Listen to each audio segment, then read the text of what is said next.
오늘은 창세기 49장 8절에서 12절 말씀입니다. 창세기 49장 8절에서 12절 말씀입니다. 49장 8절 말씀입니다. 유다야, 너는 내 형제의 찬송이 될지라. 내 손이 내 원수의 목을 잡을 것이요 내 아버지 아들들이 내 앞에 절하리로다. 유다는 사자 새끼로다. 내 아들아, 너는 움킨 것을 찢고 올라갔도다. 그가 엎드리고 웅크림이 술사자 같고 암사자 같으니 누가 그를 범할 수 있으랴.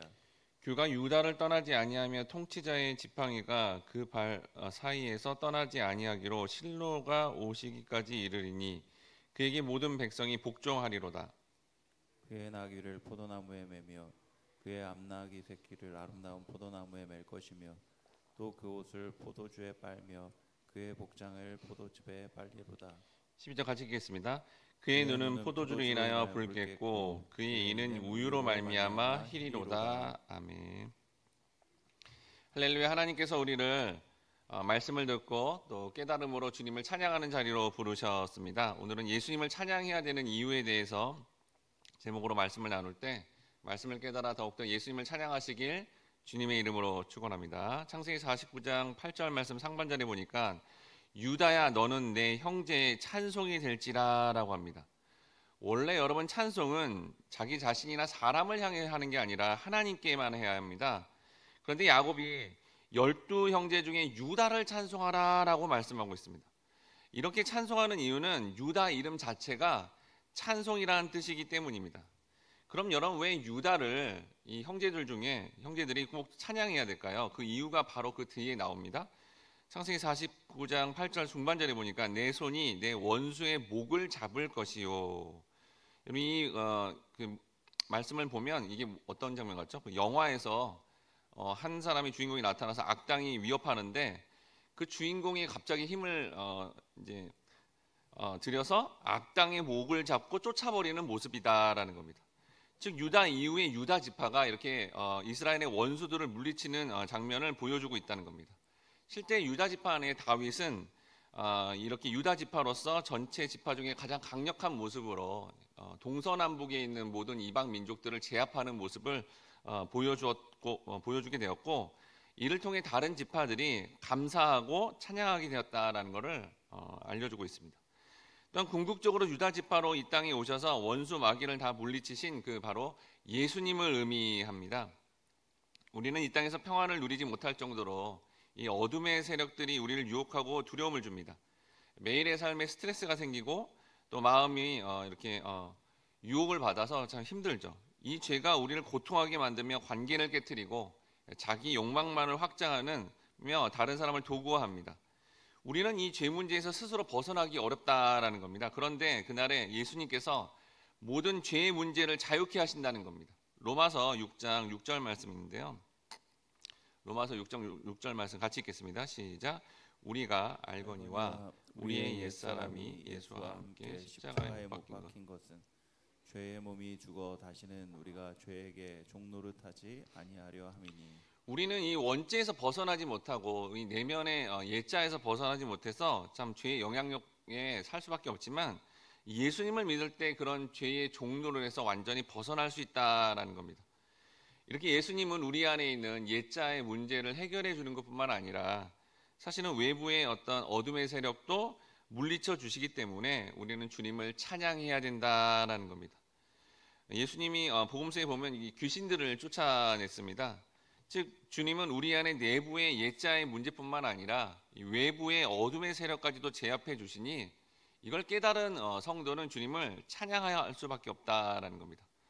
창세기 49장 9절에 보니까 유다는 사자 새끼로다. 내 아들아, 너는 움켜진 것을 찢고 올라갔도다. 그가 엎드리고 웅크림이 숫사자 같고 암사자 같으니 누가 그를 범할 수 있으랴라고 합니다.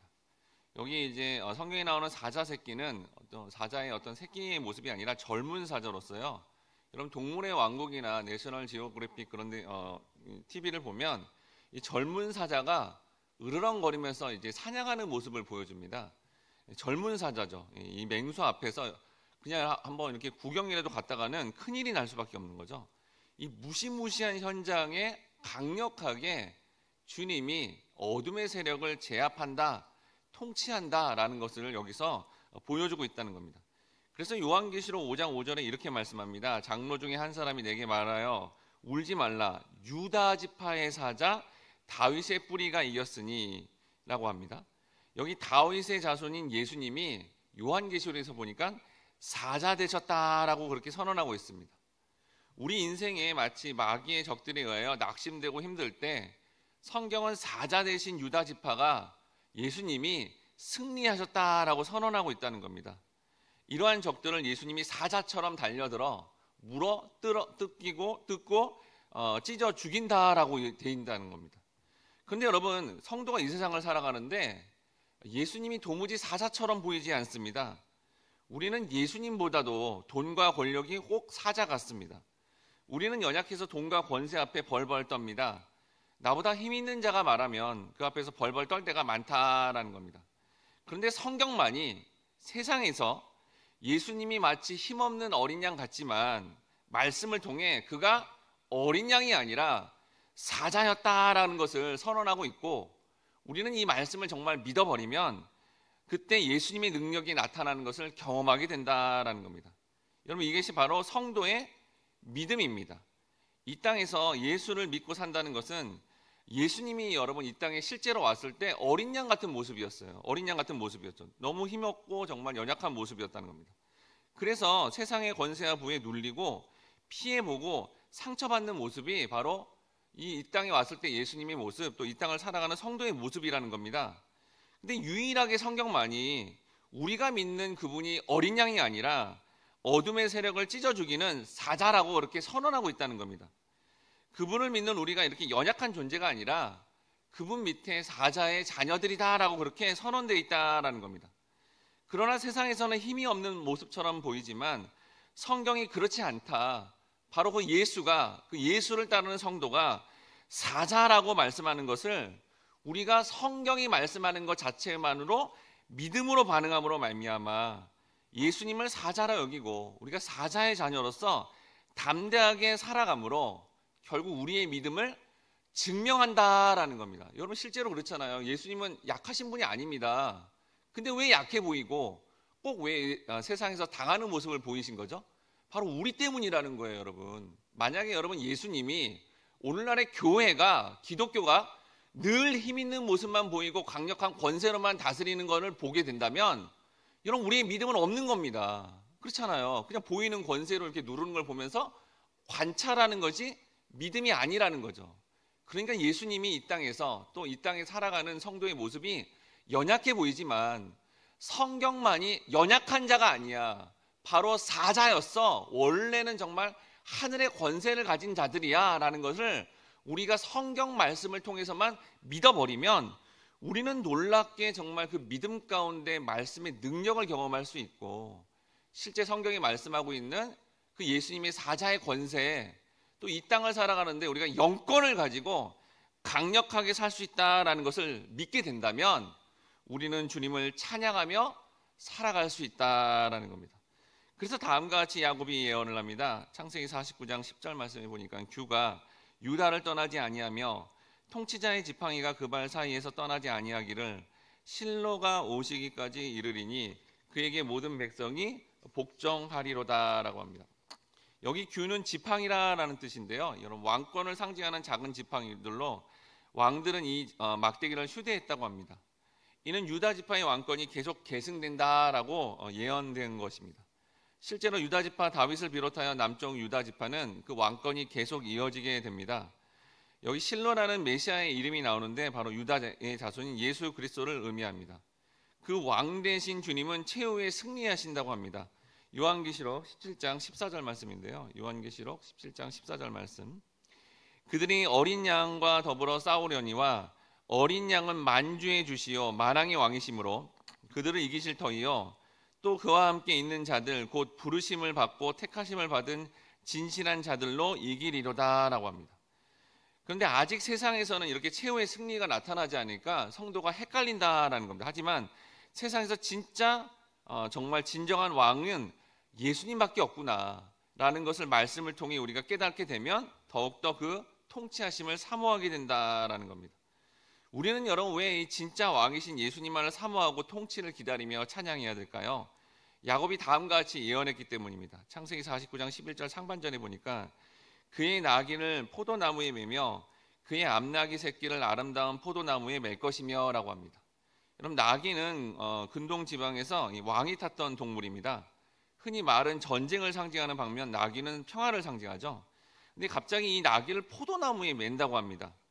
아니 포도나무에 여러분 나귀를 매면 어떻게 될까요? 나귀가 포도나무 열매를 먹겠죠. 지금 만왕의 왕 되신 주님이 이 땅을 다스리니까 그 소산물인 포도나무 열매를 사람만 먹는 게 아니라 이렇게 타고 다니는 나귀도 배불리 먹을 수 있는 과정이 된다라는 것을 알려주고 있다는 거죠. 현명한 왕의 다스림과 통치를 통해 이 땅에 사람만 잘 사는 게 아니라 가축들까지도 풍성하게 먹을 것을 예언하고 있다는 겁니다. 구체적으로 그러면 이 풍성한 삶은 무엇인지 뒤에 설명되어 있습니다. 창세기 49장 11에서 12절 보니까 그 옷을 포도주에 빨며 그의 복장을 포도즙에 빨리로다. 그의 눈은 포도주로 인하여 붉겠고 그의 이는 우유로 말미암아 희리로다라고 합니다. 즉 예수님이 주시는 풍성한 삶은 옷을 포도주에 빤다라고 되어 있습니다. 포도주가 물보다 흔해져서 우리 옷을 물로 빠는 게 아니라 포도주로 빤다라고 되어 있다는 겁니다. 근데 실제로 여러분 옷을 포도주로 빨면 어떻게 될까요? 바로 포도주의 색깔인 빨간색으로 바뀌게 될 것이고 잘 지워지지도 않을 것입니다. 성경에서 포도주는 예수님의 보혈을 상징하며 그 많은 보혈이 우리의 죄를 씻겨주는 것을 의미합니다. 요한계시록 7장 14절 말씀, 요한계시록 7장 14절에 보니까 내가 말하기로 내 주여 당신이 아시나이다 하니 그가 나에게 이르되 이는 큰 환난에서 나오는 자들인데 어린 양의 피에 그 옷을 씻어 희게 하였느니라 라고 되어 있습니다. 분명히 피로 빨았는데 희게 되었다라는 것은 우리의 죄를 어떤 것으로도 씻을 수 없는 예수님의 피가 우리를 그렇게 만들어 간다라는 겁니다. 씻을 수 없는 그 죄가 십자가의 보혈로 새롭게 된다라고 말씀하고 있다는 겁니다. 이러한 보혈의 은혜가 충만하니까 그 포도주로 인하여 옷만 빨아 새하얗게 되는 게 아니라 그 눈도 포도주로 인하여 붉게 되었다라는 겁니다. 이는 예수님의 보혈의 은혜가 넘치면 우리가 예수를 닮아가 죄로 인하여 겪을 수밖에 없는 고통과 아픔에서 벗어나 이 땅에서 주님의 인격으로 편안하게 살 수 있다라는 것을 알려주고 있습니다. 우리는 이 땅에서 사랑하고 함께 기뻐하고 살아가야 되는데 매일 아침에 일어나면 분노하고 염려하고 사랑하지 못한 채 살아갑니다. 그래서 나만 불행해지는 게 아니라 가까이 있는 사람들까지도 내가 분노하고 상처 주는 말을 하므로 이 죄 문제 때문에 얽매일 수밖에 없는데 그 예수님이 놀라운 보혈의 은혜가 임하면 죄사함과 관계의 회복과 또 이 놀라운 천국 가는 것뿐만 아니라 현실에서도 우리가 겪을 수밖에 없는 죄 문제를 다 해결받을 수 있다라고 합니다. 다른 사람을 이해할 수 없는데 이해하게 되고 용서를 구할 수 없게 되는데 용서하게 되는 이런 놀라운 관계의 회복을 이 바로 예수님의 통치를 통해서 우리가 누리게 된다는 겁니다. 즉 유다 지파를 통하여서 예수님의 왕적인 통치를 그대로 받아들이는 자는 천국을 소유하는 것뿐만 아니라 이 땅에서 성령의 9가지 열매를 맺으며 우리가 가지고 있는 궁극적인 죄 문제를 해결받는다는 겁니다. 그래서 우리는 만왕의 왕 되신 그 주님을 경배하며 찬양할 수밖에 없다라고 말씀하고 있는 겁니다.